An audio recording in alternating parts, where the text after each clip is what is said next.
Sumainyo ang Panginoon. At sumaiyo rin. Ang mabuting balita ng Panginoon ayon kay San Mateo. Papuri sa iyo, Panginoon. Noong panahong iyon, sinimulang ipaalam na ni Jesus sa kanyang mga alagad na dapat siyang magtungo sa Jerusalem at magbata ng maraming hirap sa kamay ng matatanda ng bayan, ng mga punong saserdote at ng mga eskriba, at kanilang ipapapatay siya. Ngunit, sa ikatlong araw, siya'y muling mabubuhay. Niyaya siya ni Pedro sa isang tabi at pinagsabihan ng ganito, Panginoon, huwag nawang itulot ng Diyos.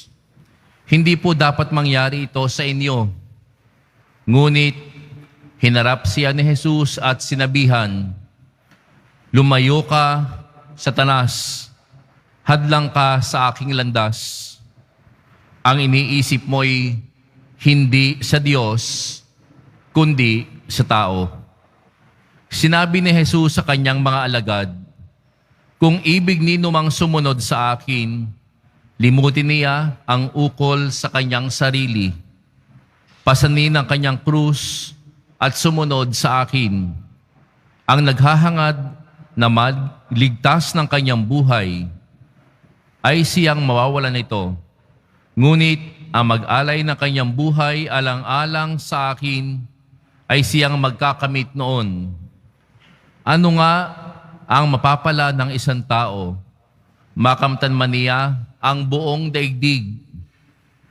Kung ang katumbas naman ito'y ang kaniyang buhay. Ano ang may babayad ng tao para mabalik sa kanya ang kanyang buhay? Sapagkat darating ang anak ng tao na taglay ang dakilang kapangyarihan ng kaniyang ama at kasama ang kanyang mga anghel.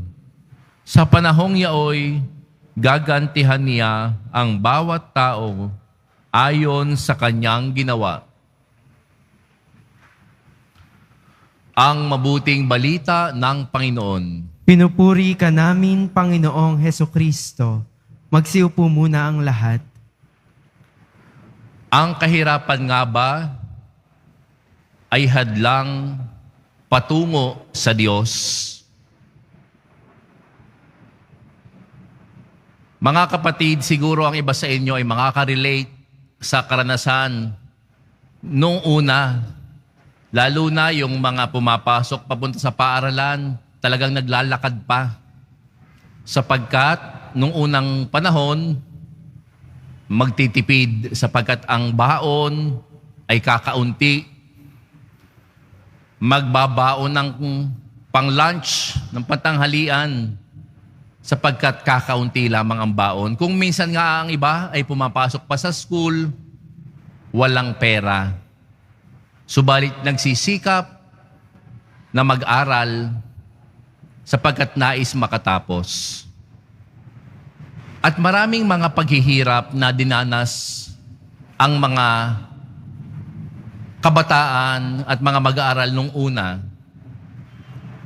Ngayon, mga kapatid, masasabi ba nating ang kahirapan ay hadlang sa paglapit sa Diyos? My dear brothers and sisters, in our gospel for today, the Lord Jesus Christ is telling us, if anyone wishes to come after me, he must deny his very self, take up his cross daily, and follow me. Mga kapatid, if we want to be closer to Jesus, we should take up our cross. Ang krus noong panahon ni Jesus ay may ibang kahulugan. Nung panahon po ni Jesus kasi, ang krus ay sagisag ng pagkakasala. Kaya ipinapako sa krus nung una, yung mga tao nung panahon ni Jesus, sapagkat ito'y pagpaparusa sa mga nagkasala sa lipunan. So my dear brothers and sisters, nung panahon ni Jesus, negative ang kahulugan ng krus. Subalit mga kapatid, noong si Jesus mismo ang ipinako sa krus, nagbagong lahat ang kahulugan ng krus. Mula sa pagiging simbolo ng kahihiyan, ng kasalanan at parusa, ang krus ay naging simbolo ngayon ng kaligtasan at pagmamahal ng Diyos sa ating lahat. It is through the cross that we are saved by Jesus. It is through the cross that God had showed His great love and mercy for us sinners. Sa pamamagitan ng krus, mga kapatid, tayo ay naligtas sa kasalanan at sa bunga ng kasalanan, ang kamatayan. Kaya mga kapatid, kung ating pagninilayan, do we need to remove the cross from our lives? Dapat ba nating tanggalin ang krus sa buhay natin? Mga kapatid, sinasabi sa ating ebanghelyo ngayon, kinakailangan nating buhatin ang ating mga krus. Lahat pala tayo ay may krus. At ito ang paalala sa atin ni Jesus. Kung ibig ni numang sumunod sa akin, limutin niya ang ukol sa kanyang sarili, pasanin ang kanyang krus, at sumunod sa akin. My dear brothers and sisters, iba't iba po ang forms ng cross sa buhay natin. Siguro ang iba sa inyo, sa mga kabataan, posible na ang form ng cross ay yung mga hadlang para makapag-aral. Minsan kahirapan, minsan nagiging hadlang din yung mga kapatid ninyo, kapag hindi nagiging inspirasyon sa inyo. Minsan nagiging hadlang, halimbawa, hindi nagiging mabuti ang ama, hindi nagiging mabuti ang ina. Yan yung mga krus na dapat pasanin. Mga kapatid, lalo na sa mga kabataan, huwag ninyong itapon ang krus. Sinasabi sa atin ng Panginoon ngayon, pasanin mo ang iyong krus.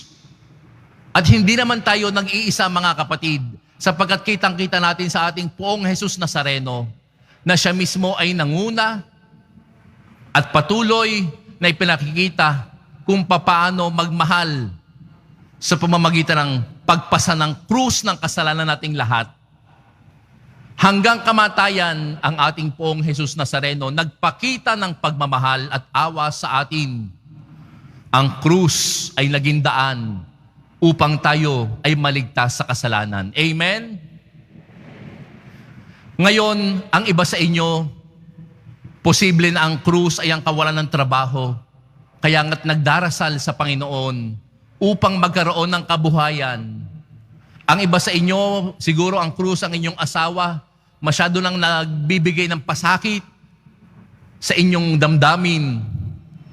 Siguro ang nagiging krus naman ng ibang magulang ay ang mga anak na sa kabila ng pagsasakripisyo ng isang magulang, kung minsan ang anak nagre-rebelde pa rin, hindi sumusunod, nananagot sa magulang, nagsisinungaling. Mga kapatid, the Lord Jesus is inviting us today. Deny your very self. Take up your cross and follow me. Mga kapatid, kung ating titingnan ang larawan ng ating Poong Jesus Nazareno na nandito, kitang-kita nating nahihirapan ang ating Poong Jesus Nazareno. Subalit, kung pagmamasdan natin ang kanyang muka, ito man ay tigib ng hirap, walang pagsuko sa kanyang muka. Kanyang kinakaya ang krus para sa ating kaligtasan. And so, my dear brothers and sisters, this is the same invitation for all of us. Do not quit. Take up your cross and follow the Lord daily. Maraming krus na dapat nating pasanin sa buhay natin.